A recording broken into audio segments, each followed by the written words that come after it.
La naissance d'Hercule. Dans les temps anciens, dans le royaume des dieux, un événement prodigieux se déroula.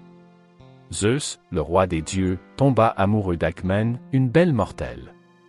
Pour séduire Alcmène, Zeus prit l'apparence de son mari, Amphitryon, et ensemble, ils passèrent une nuit passionnée.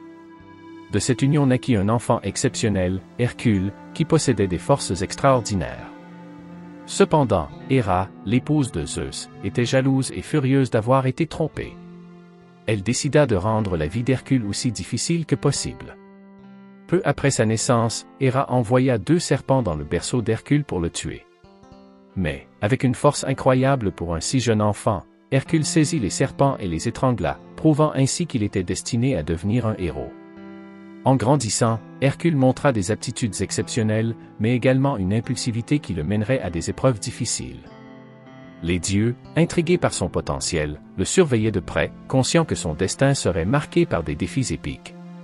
Ses premiers pas furent marqués par des démonstrations de force. À peine âgé de quelques mois, il souleva sans effort des charges que même des hommes adultes peinaient à porter. La renommée de sa force grandit rapidement, mais il devint également la cible de la jalousie d'Héra. Elle envoya des créatures menaçantes pour le réduire au silence, mais à chaque fois, Hercule triomphait. Chaque victoire renforçait sa légende, mais la vie d'Hercule serait marquée non seulement par ses triomphes, mais aussi par des tragédies. Les dieux, fascinés par son potentiel, savaient que son chemin serait semé d'embûches. Ils observaient avec une attention particulière, attendant le moment où Hercule devrait faire face à son destin.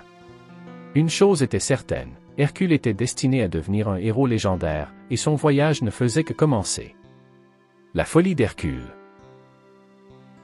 En grandissant, Hercule devint un jeune homme fort et courageux, mais il eut aussi un homme impulsif. Un jour, alors qu'il rentrait chez lui après une longue journée, Hercule fut frappé par une folie, envoyée par Héra en guise de vengeance. Dans cet état de frénésie, il ne reconnaissait plus sa famille et finit par commettre l'impensable. Il tua sa femme Mégara et leurs enfants. Lorsque la folie le quitta, Hercule se retrouva horrifié par ses actes. Dévasté par la perte de sa famille, il se mit en quête de rédemption et de pardon. Il se rendit au sanctuaire de Delphes pour consulter l'oracle, espérant que la sagesse divine lui montrerait un chemin vers la rédemption. L'oracle lui annonça qu'il devait servir le roi Eurysthée de Tyrinthe et accomplir 12 travaux impossibles. Hercule, bien que réticent, accepta ce défi, sachant que c'était le seul moyen de se racheter et de rétablir son honneur. Avec une détermination renouvelée, il se mit en route vers Tyrinthe, prêt à affronter les épreuves qui l'attendaient. En chemin, Hercule réfléchissait à ses erreurs, à la douleur de sa perte, et à la manière dont il pourrait se racheter. La route était longue, mais une nouvelle résolution l'habitait. Il se jura de faire tout ce qui était en son pouvoir pour prouver sa valeur non seulement à lui-même, mais aussi aux dieux qui l'observaient. Ces épreuves seraient un test de son caractère, de sa force et de sa volonté. Le lion de Némée. Le premier travail d'Hercule était de vaincre le lion de Némée, une créature féroce aux peaux invincibles qui terrorisait la région. Arrivant à Némée, Hercule se rendit vite compte que ses flèches et ses armes n'avaient aucun effet sur la bête. Déterminé à réussir, il utilisa son intelligence et sa force brute pour élaborer un plan. Hercule se cacha dans une grotte, attendant que le lion vienne chercher refuge. Lorsqu'il sortit, Hercule lui sauta dessus, l'attrapant par la gorge et l'étranglant de toutes ses forces. La bataille dura de longues minutes, le lion rugissant de colère et de douleur, mais Hercule ne fléchit pas. Il savait que cet affrontement était crucial pour prouver sa valeur, non seulement à Eurysthée, mais aussi à lui-même. Après une lutte acharnée, Hercule parvint à vaincre le lion. Épuisé mais victorieux, il décida de porter la peau du lion comme une armure, la rendant célèbre à travers le monde. En revenant chez Eurysthée, il lui présenta la peau, et le roi, effrayé par sa force, se cacha dans une jarre. Ce premier travail marqua le début de nombreux autres défis, et Hercule, fort de sa victoire, était prêt à affronter ce que le destin lui réservait. Cela allait également prouver aux dieux qu'il était un héros digne de leur attention. L'hydre de Lerne. Hercule se vit confier son deuxième travail, vaincre l'hydre de Lerne, un monstre à plusieurs têtes qui vivait dans un marais. L'hydre était une créature redoutable, capable de régénérer 2 têtes chaque fois qu'une d'elles était coupée. Arrivant à Lerne, Hercule comprit qu'il devait agir avec sagesse. Avant de se lancer dans la bataille, il demanda de l'aide à son neveu Iolao, qui l'accompagna dans cette épreuve. Ensemble, ils élaborèrent un plan. Hercule frappa les têtes de l'hydre avec sa massue, tandis qu'Iolao brûlait les moignons avec un flambeau pour empêcher les nouvelles têtes de pousser. La bataille était intense, et l'hydre crachait du poison, rendant l'air irrespirable.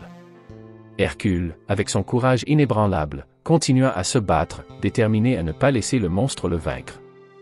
Après une lutte acharnée, ils parvinrent à vaincre le monstre. Hercule, conscient de la nature redoutable de l'hydre, décida de conserver sa peau comme trophée, la présentant à Eurysthée. Ce travail ne fut pas sans conséquence, car Héra, énervé par la victoire d'Hercule, envoya un crabe géant pour distraire Hercule pendant le combat. Mais avec le soutien de son neveu, Hercule réussit à surmonter cette épreuve.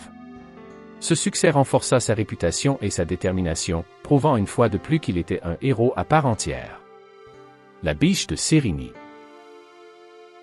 Le troisième travail d'Hercule était de capturer la biche de Cérynie, un animal sacré d'Artémis, aux cornes en or et aux pieds d'argent. Cette biche était extrêmement rapide et insaisissable, et Hercule savait qu'il devait être astucieux. Pendant 1 an, il poursuivit la biche à travers les forêts et les montagnes, utilisant sa force, sa détermination et sa patience. Enfin, un jour, il réussit à l'attraper dans un filet.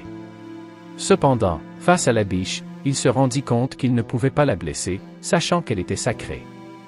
Il décida alors de la capturer vivante et de la ramener à Eurysthée.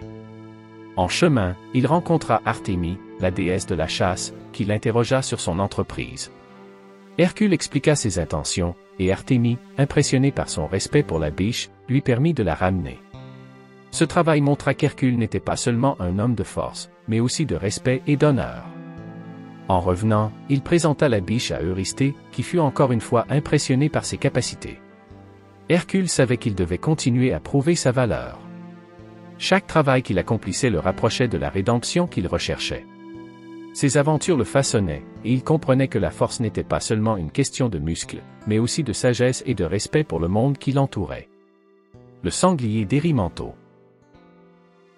Hercule se vit ensuite confier la tâche de capturer le sanglier d'Érymanthos, une créature gigantesque qui terrorisait les habitants de la région. En route vers la montagne, Hercule rencontra le centaure Pholos, qui l'accueillit chaleureusement. Pholos offrit à Hercule du vin, mais en buvant, ils attirèrent l'attention d'autres centaures, qui, enivrés, commencèrent à causer des troubles. Hercule, toujours prêt à défendre les innocents, se battit contre les centaures pour rétablir l'ordre. Après cette rencontre, Hercule se dirigea vers le sanglier. Utilisant sa ruse, il dressa un piège pour capturer l'animal. Il le poursuivit à travers la forêt, et une fois qu'il l'eut acculé dans un coin, Hercule l'attrapa avec ses mains puissantes. Il ramena le sanglier vivant à Eurysthée, qui, horrifié par la taille de la bête, se cacha à nouveau dans sa jarre. Ce travail renforça la réputation d'Hercule en tant que héros, capable de dominer même les créatures les plus redoutables. En revenant, il fit le récit de ses aventures, chaque victoire ajoutant à son légendaire statut. Hercule comprenait que chaque épreuve le rapprochait un peu plus de la rédemption qu'il recherchait désespérément. Son voyage était loin d'être terminé, et il savait que des défis encore plus grands l'attendaient. Les oiseaux du lac Stymphale. Le 5e travail d'Hercule consistait à éliminer les oiseaux du lac Stymphale, des créatures redoutables à plumes métalliques qui attaquaient les villageois. Pour accomplir cette tâche, Hercule se rendit au bord du lac, où il découvrit que les oiseaux étaient protégés par une déesse. Avec l'aide d'Athéna, il reçut un instrument de musique, une cymbale, pour les effrayer. En jouant des cymbales, il fit fuir les oiseaux qui s'envolèrent dans les cieux. Avec une précision incroyable, Hercule utilisa son arc pour tirer sur les oiseaux, les abattant un par un. La tâche fut difficile, mais Hercule persévéra, et bientôt, le lac ne fut plus envahi par ces créatures dangereuses. En revenant à Eurysthée, il lui apporta les plumes des oiseaux comme preuve de son succès. Ce travail illustra non seulement la force d'Hercule, mais aussi son intelligence et sa capacité à surmonter les obstacles avec des moyens astucieux. Chaque épreuve renforçait son caractère, et Hercule commençait à comprendre que sa quête de rédemption était aussi une quête pour découvrir qui il était réellement. En triomphant des oiseaux, il prouvait que la bravoure pouvait prendre de nombreuses formes. Le taureau de Crète. Le 6e travail d'Hercule était de capturer le taureau de Crète, une bête majestueuse mais sauvage, qui avait été envoyée par Poséidon. En arrivant à Crète, Hercule découvrit que le taureau terrorisait les habitants. Pour le capturer, il se rendit à la mer et parvint à l'attirer avec son charisme. Hercule, avec une force incroyable, réussit à maîtriser le taureau, le saisissant par les cornes. Après une lutte acharnée, il parvint à le vaincre et à le ramener vivant sur le continent. Cependant, lors de son retour, le taureau s'échappa et causa des ravages dans la région. Les villageois, ayant perdu confiance en lui, se retournèrent contre Hercule, mais il resta déterminé. Il poursuivit le taureau jusqu'à ce qu'il réussisse à le capturer à nouveau. Une fois qu'il l'eut maîtrisé, il le présenta à Eurysthée, qui fut impressionné par son courage et sa détermination. Ce travail montra qu'Hercule pouvait surmonter n'importe quel obstacle, même lorsqu'il s'agissait de conquérir une bête sauvage. Chaque défi qu'il affrontait devenait une occasion d'apprendre et de grandir, et il savait que sa quête de rédemption était aussi une quête de sagesse. Les juments de Diomède. Le 7e travail d'Hercule était de capturer les juments de Diomède, des chevaux carnivores qui se nourrissaient de chair humaine. Pour accomplir cette tâche, Hercule se rendit chez Diomède, le roi Thrace. En arrivant, il découvrit que les juments étaient gardés par des guerriers redoutables. Avec ruse, Hercule attaqua les gardes et les vainquit, permettant à son équipe de s'approcher des juments. Cependant, les chevaux étaient sauvages et difficiles à maîtriser. Pour les capturer, Hercule décida de les affamer. En utilisant une ruse, il attira Diomède vers les juments, et pendant qu'ils se battaient, Hercule profita de l'occasion pour les capturer. Une fois qu'il eut maîtrisé les juments, Hercule les ramena vivants. Cette tâche montra non seulement son courage, mais aussi sa capacité à utiliser son intelligence pour surmonter des défis apparemment impossibles. De retour chez Eurysthée, il lui présenta les juments, qui furent une preuve éclatante de sa bravoure. Hercule savait que chaque victoire le rapprochait de la rédemption qu'il désirait tant. Le chemin était encore long, mais chaque épreuve le préparait à affronter des défis encore plus grands. En triomphant de Diomède et de ses juments, il se prouvait à lui-même qu'il était plus qu'un simple héros, il était un symbole d'espoir. Les pommes d'or des Hespérides. Pour son dernier travail, Hercule devait voler les pommes d'or des Hespérides, des fruits gardés par un dragon. Hercule savait que cela ne serait pas facile, mais il était déterminé à réussir. Il se rendit chez Atlas, le titan qui portait le ciel sur ses épaules. Hercule lui demanda de l'aide pour récupérer les pommes. Ensemble, ils élaborèrent un plan. Hercule porterait le ciel pendant qu'Atlas irait chercher les pommes.